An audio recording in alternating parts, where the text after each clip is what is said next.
आज हम एक ऐसे विषय पर चर्चा करने जा रहे हैं जो हाल ही में सुर्खियों में है, यूनिफाइड पेंशन स्कीम यानी यूपीएस। इस विषय को लेकर कर्मचारियों में काफी चर्चा और जिज्ञासा है। सवाल यह है, क्या मुझे एनपीएस में रहना चाहिए या यूपीएस मेरे लिए बेहतर विकल्प है? इन सवालों के उत्तर देने के लिए आज हमारे साथ मौजूद हैं pension fund regulatory and development authority PFRDA से दो खास मेहमान, सुश्री सुनीत कौर कपूर, कार्यकारी निदेशक पीएफआरडीए, श्री गुनीत आनंद, सहायक प्रबंधक पीएफआरडीए।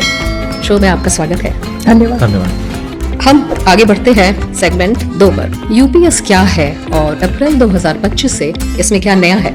एनपीएस और यूपीएस दोनों ही केंद्रीय सरकार की योजनाएं हैं और एनपीएस बहुत बेहतरीन तरीके से चल भी रही है। एनपीएस ने काफी अच्छे मार्केट रिटर्न्स भी दिए हैं, परंतु जब सब्सक्राइबर्स से फीडबैक लिया गया तो उनके दो कंसर्न्स थे।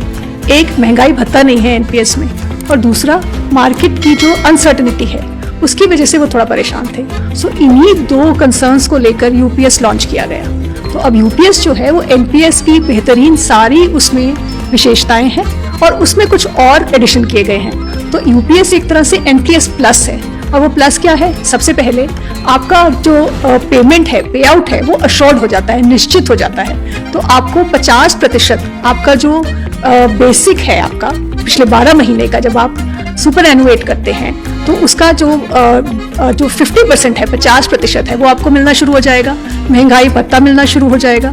तीसरी बात है, लमसम मिलेगा। एक बार आपको जब आप रिटायर करेंगे तो आपका जो 6 महीने की सैलरी है, हर 6 महीने का जो आपने काम किया है उसके लिए 1/10वां हिस्सा आपका जो आपका वेतन था वह आपको दिया जाएगा। और इसमें और भी कई लाभ हैं। तो इस तरह से ये एक तरह से एनपीएस प्लस है। अप्रैल 2025 में यूपीएस लॉन्च किया गया, परंतु सरकार जो है इसका निरंतर फीडबैक लेती रही है और इसकी तरफ काफी संवेदनशील है, और इसी के चलते सरकार ने काफी सारे स्पष्टीकरण दिए हैं और काफी सारे बदलाव भी लाए हैं। सबसे ज्यादा जरूरी जो इसमें है, one way one time switch, यानी कि आप यूपीएस लेने के बाद भी यूपीएस से एनपीएस वापस जा सकते हैं। एक बार आप 59 ईयर्स की एज तक आप वापस एनपीएस में जा सकते हैं। ये सबसे बड़ा बदलाव आया है। दूसरा, ये स्पष्टीकरण दिया गया कि जो भी टैक्स का बेनिफिट आपको एनपीएस में अवेलेबल था, जो आपको मिलता था, वो आपको यूपीएस में भी मिलेगा। तीसरा, ग्रेच्युटी आपको एनपीएस में उपलब्ध थी, वो आपको यूपीएस में भी उपलब्ध रहेगी। और बाद में ये भी बताया गया कि वीआरएस जो है, आप 20 साल की सेवाओं के बाद, 20 साल की सर्विस के बाद, क्वालिफाइंग सर्विस के बाद भी आप वीआरएस ले सकते हैं। हालांकि 20 से 24 साल की अगर आपकी सेवाएं हैं तो आपको जो अशोर्ड पे आउट मिलेगा वो प्रो रेटा बेसिस पे मिलेगा, परंतु 20 साल के बाद आप एलिजिबल हो जाएंगे वीआरएस लेने के लिए। धन्यवाद। तो हम आगे बढ़ते हैं सेगमेंट 3 की तरफ, जिसका विषय है यूपीएस से एनपीएस में स्विच करना। यह जानकर अच्छा लगा कि सरकार ने एक वन वे स्विच का विकल्प भी जोड़ा है। मिसेस कपूर, कृपया बताइए कि अगर कोई यूपीएस अभिदाता एनपीएस में वापस स्विच करना चाहे तो कैसे कर सकता है?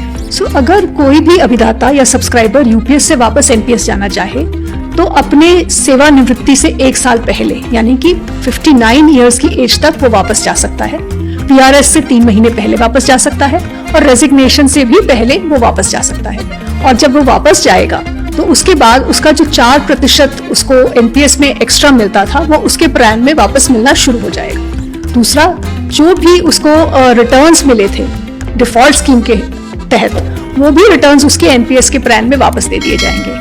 और तीसरा, वो अब यूपीएस के तहत नहीं आएगा, उसको अशोर्ड बेनिफिट नहीं मिलेगा, और उसके ऊपर सारे के सारे एनपीएस निकासी के जो नियम है, यानी कि एनपीएस एग्जिट रेगुलेशन, वो लागू हो जाएगी। साफ तौर पर कहूँ तो जब तक मैं यूपीएस में हूँ, मेरे प्राण खाते में सिर्फ 10%, उसमें जमा 10% यानी कर्मचारी और सरकार दोनों का ही जमा होगा। पर जब मैं एनपीएस में स्विच करूंगी, क्या मुझे सरकार के 4% योगदान का नुकसान नहीं होगा? कदापि नहीं, बिल्कुल भी नहीं, क्योंकि जो 4% आपको नहीं दिया गया, जो आपके प्लान में नहीं दिया गया, हालांकि पूल कॉर्पस में जाता रहा मगर आपके प्लान में 10% ही आया, तो वो जो 4% जो आपका डिफरेंशियल था वो आपके एनपीएस प्लान में जमा करा दिया जाएगा। और साथ ही साथ जितनी भी मार्केट रिटर्न उसके ऊपर आई डिफॉल्ट स्कीम के अनुसार, उस पीरियड में जब आप यूपीएस में थे, वो सारी भी आपको वापस मिल जाएगी। तो जितना भी कंपाउंडिंग का इफेक्ट है, जितना भी ग्रोथ का इफेक्ट है, वो सब आपको मिल जाएगा।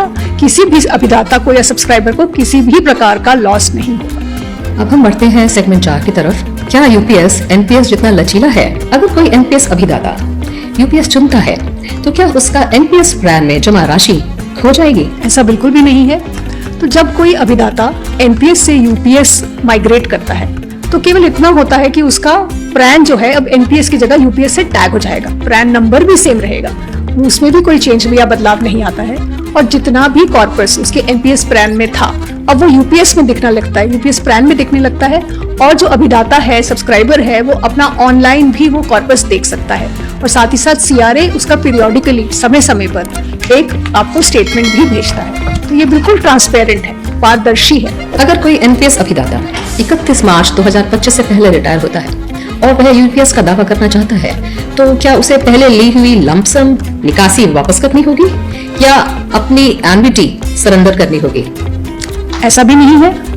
अगर कोई अभिदाता या सब्सक्राइबर 31 मार्च 2025 से पहले रिटायर हो चुका है और वो एनपीएस का बेनिफिट ले चुका है, यानी कि वो एन्युटी भी ले चुका है, कैश विड्रॉल या लमसम विड्रॉल भी कर चुका है, उसके बाद भी वो यूपीएस के लिए अप्लाई कर सकता है। कर ही नहीं सकता, उसको करना चाहिए, क्योंकि ना तो उसकी एन्युटी उसको वापस करनी है, ना ही लमसम विड्रॉल वापस करना है। वो एज इट इज ऐसे का ऐसे चलता रहेगा। उसके ऊपर उसको वन टाइम लमसम मिलेगा, उसको मंथली टॉप अप अमाउंट मिलेगा, उसके ऊपर महंगाई भत्ता मिलेगा, और साथ ही उसकी स्पाउस को या उसकी पत्नी को या पति को अगर डेथ हो जाती है तो उनको भी 60% अश्योर्ड पे आउट मिल सकता है। साथ ही साथ जितना भी एरियर था, मतलब जब से उसको यूपीएस अलाउ होना था, एलिजिबल होना था, वहां से एरियर भी मिलेंगे और उस एरियर के ऊपर इंटरेस्ट भी मिलेगा। काफी मात्रा में उनको पैसा मिल सकता है। तो मैं तो ये अनुरोध करूंगी कि जितने भी पास्ट रिटायरीज हैं अपना फॉर्म भर देना चाहिए। यह जानकर अच्छा लगा कि ट्रांजिशन की प्रक्रिया काफी सोच समझकर बनाई गई है। अब श्री आनंद, यह आम धारणा है कि यूपीएस और एनपीएस की तुलना में कम लचीला है, क्या यह सही है? यह धारणा बिल्कुल गलत है। यूपीएस में सारे वो फ्लेक्सिबिलिटी दी गई है जो एनपीएस में है। जैसे कि आप अपना पेंशन फंड मैनेजर खुद से चूज कर सकते हैं, आप अपना जो इन्वेस्टमेंट पैटर्न है कि किस तरीके से मार्केट में आपका पैसा इन्वेस्ट होगा वो आप चूज कर सकते हैं। इसमें मैक्सिमम 50% जो इक्विटी का ऑप्शन है वो भी आपको दिया गया है, और आप पार्शियल विड्रॉल भी कर सकते हैं जैसा आप एनपीएस में कर सकते थे, और फाइनल विड्रॉल जो आप 7% पैसा अपने रिटायरमेंट पे आप निकाल सकते थे वो भी आप यूपीएस के कॉर्पस से निकाल सकते हैं।